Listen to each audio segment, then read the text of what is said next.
Estamos aqui para mais um vídeo, dessa vez com a história do atletismo, e eu espero que você fique aqui comigo nessa presença virtual até o final deste vídeo, que você aprenda bastante. Então, pessoal, nós vamos falar aqui neste vídeo sobre a história do atletismo, mais especificamente sobre as corridas atléticas. Vá logo aí abaixo do vídeo, dê o seu curtir, deixe o seu comentário, se inscreva, ative o sininho de notificações, porque aqui nesse canal você vai encontrar muita informação sobre educação física, sobre corpo, sobre saúde, sobre esporte, que você pode aproveitar para a sua vida. Então vamos lá. Olha, pessoal, o atletismo é um esporte muito importante. Ele faz parte da história das Olimpíadas desde muito tempo mesmo, e ele faz parte da vida humana. Então a corrida ela sempre chamou a atenção da humanidade. Por quê? Porque é uma evolução natural do andar, e o homem sempre usou isso tanto para diversão, né, como crianças sempre fazem, mas também, principalmente depois na vida adulta, para sobrevivência, para fugir de animais, para caçar, para pescar, enfim, para enfrentar a natureza.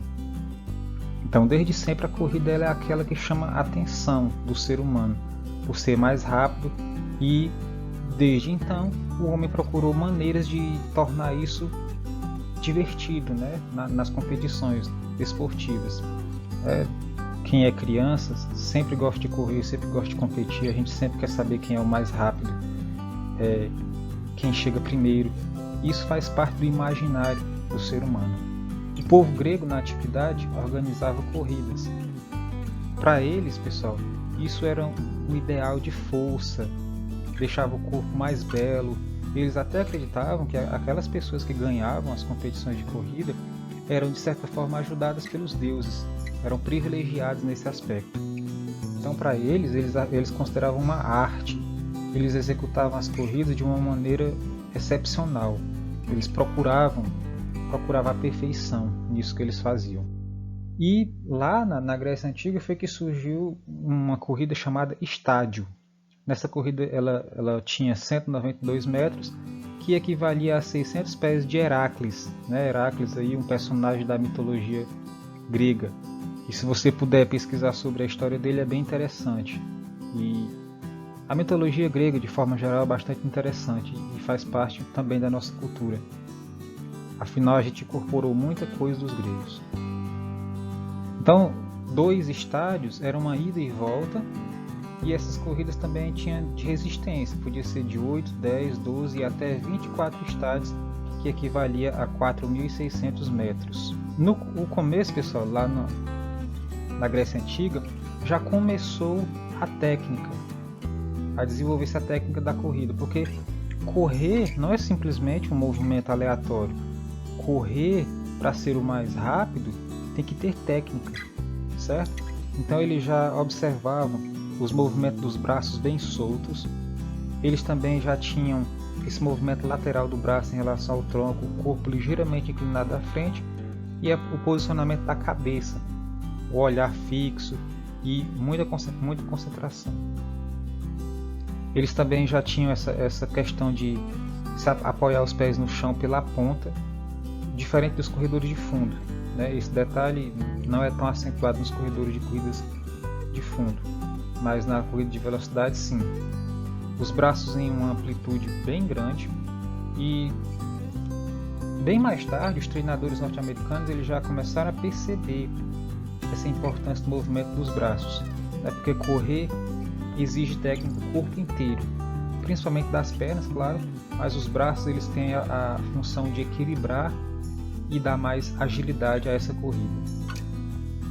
Os espartanos, que eram um povo bastante guerreiro, também valorizavam a corrida. Eles avaliavam a pessoa de acordo com o rendimento nas corridas.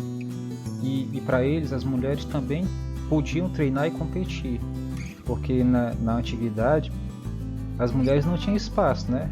Infelizmente ainda hoje isso acontece em algumas sociedades, mas nessa época era bem pior.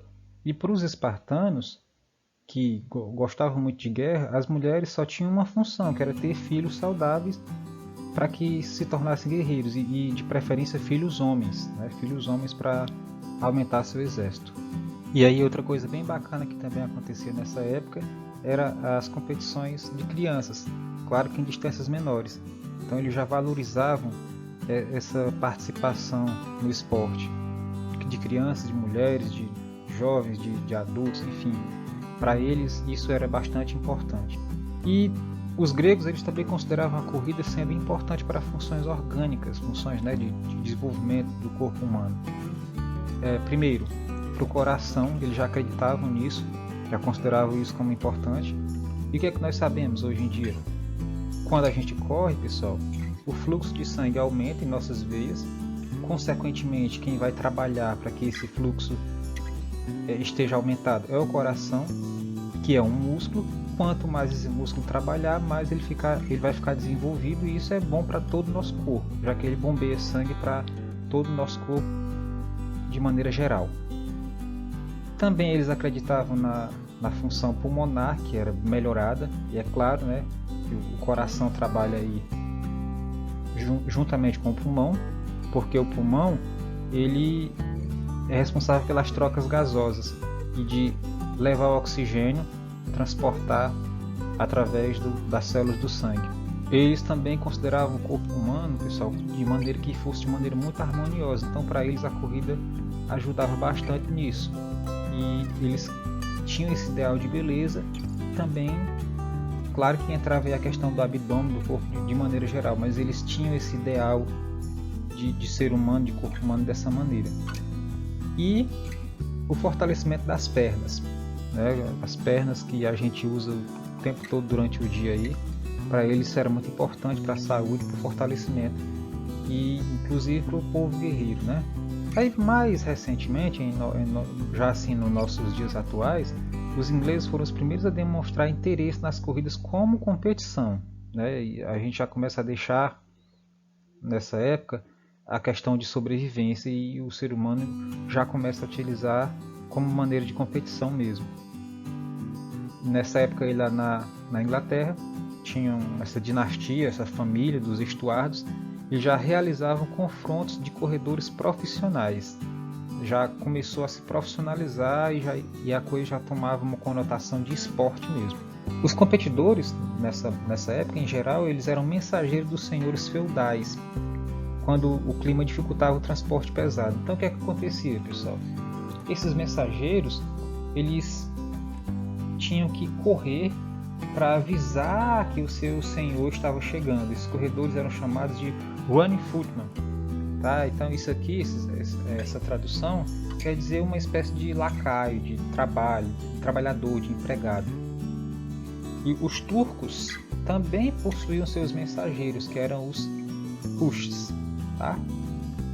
Assim começaram as competições entre os mensageiros. Então o que aconteceu aqui, ó?